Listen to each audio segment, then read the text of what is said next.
Hey everyone, it's Cam from Blue Gorilla Club, and today we're going to be talking a little bit more around Gary and where he came from. Gary wasn't always King Pokémon. Born in the 1950s in Hollywood, California, Gary would cut his collectible teeth on bottle caps and comic books. And even then, he always seemed to keep his treasures and his memories close. In the years that followed, his heart took him to many places, but his collectibles never left his side, and many of which he still has today. Gary loved them all.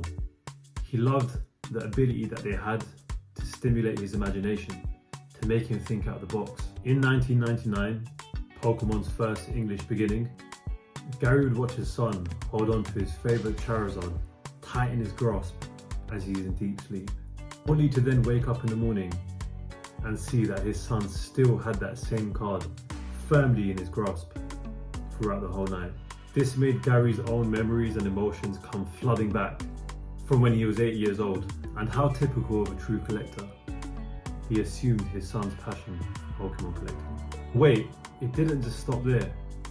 Through all the hobby's ups and downs, Gary did all he could to try and keep it still alive. He knew that Pokemon was something special and unique, and the bonds that were created between parents and kids, as well as between friends, was something stronger than anything he's seen before.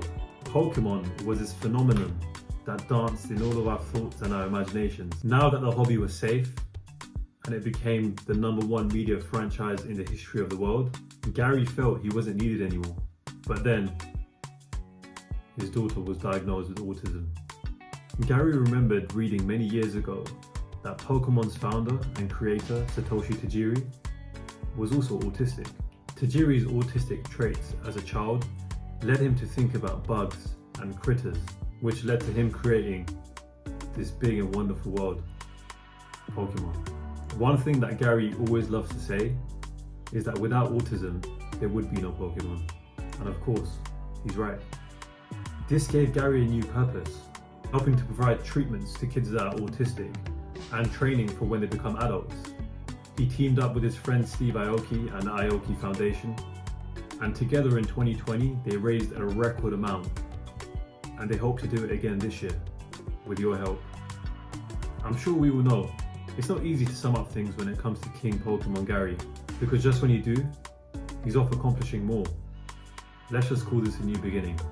If there is ever a Pokemon Hall of Fame, certainly Satoshi Tajiri will be the first inductee. A lot could be said though, with all of our support, that Gary will be the next to follow.